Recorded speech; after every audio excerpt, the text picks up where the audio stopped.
everybody, welcome back to your mathematics class. I hope that you all are fit and fine. चलिए आज की class को start करते हैं और आज हम पढ़ने वाले हैं एक new concept which is about length. Length को हिंदी में हम कहते हैं लंबाई, या फिर जब भी किसी भी दो चीज़ के बीच में हमें डिफरेंस बताना हो कि वो कितनी दूरी पर है तो वहाँ पर हम लेंथ का यूज़ करते हैं।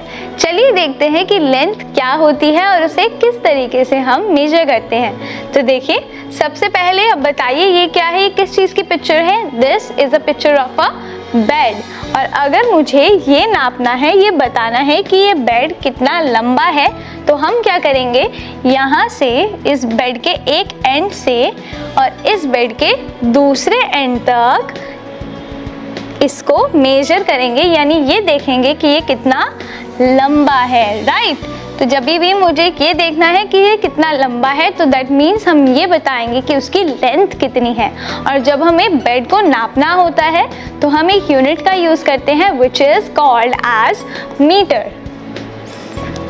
ओके, तो this is measured in meter, जिसको हम सिंपली m से डिनोट करते हैं।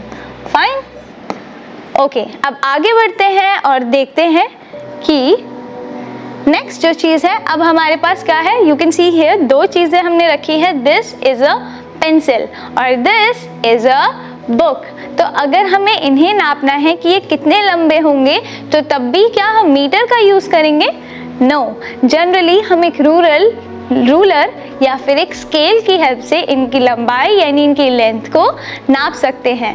तो यहाँ पर जो स्केल होती है जनरली वो किस में मेजर करती है, किस यूनिट में मेजर करती है, या तो इंच में या फिर सेंटीमीटर में। तो मैं इन दोनों को अगर सेंटीमीटर में मेजर कर रही हूँ तो this would be in a few centimetres.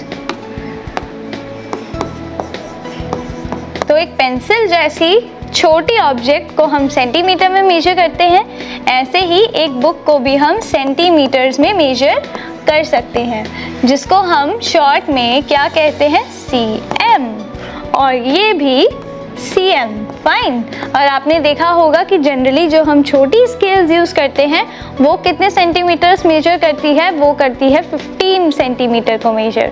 और जब एक बड़ी स्केल की बात करते हैं तो वो कितना सेंटीमीटर मेजर करती है, दैट मेजर्स 30 सेंटीमीटर।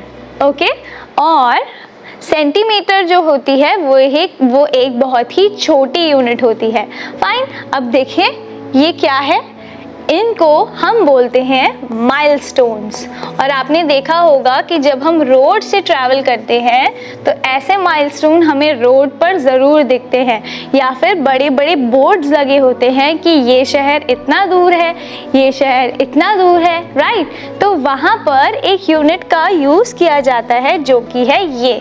अब यहाँ क्या लिखा है, हरिद्वार 5 किलोमीटर्स, यानी हरिद्वार जो है वो 5 किलोमीटर है। तो देखिए यहाँ पर जो यूनिट है दैट इज़ किलोमीटर, हमने किलोमीटर वर्ड का यूज़ किया है। तो ये एक और यूनिट होती है जिससे हम लेंथ को मेज़र करते हैं और इसका नाम क्या है, किलोमीटर, राइट। तो दिस इज़ किलोमीटर। और शॉर्ट में जिसे हम मेज़र करते हैं, जिसे हम लिखते हैं km, जैसे यहाँ पर लिखा है, राइट, km। तो km क्या होती है, डिस्टेंस को नापने की बहुत बड़ी यूनिट होती है। तो जैसे हमें दो शहरों के बीच का डिफरेंस बताना होता है कि कोई शहर किसी से कितना दूर है, तो तब हम किलोमीटर जैसी यूनिट्स का यूज़ करते हैं। तो this is all about length. समझे बच्चों? तो चले, आई होप आपको समझ में आया होगा कि जो बड़ी चीज़ें होती हैं, बहुत बड़ी चीज़ें जो एक दूसरे से बहुत दूर होती हैं, उन्हें हम कौन सी यूनिट में मेजर करते हैं, किलोमीटर में। ऐसे ही जो बहुत छोटी यूनिट्स होती हैं उन्हें हम सेंटीमीटर जैसी यूनिट्स में मेजर करते हैं। और कुछ चीज़ें जो बहुत ज़्यादा बड़ी नहीं होती but still they are quite large in size, ऐसी चीज़ों को हम मेजर करते हैं generally in units like metre. तो चलिए बच्चों, आज की क्लास को यहीं पर एंड करते हैं। तो दैट्स इट फॉर टुडे। हम मिलते हैं in the next session. Till then keep practising, have fun and happy learning.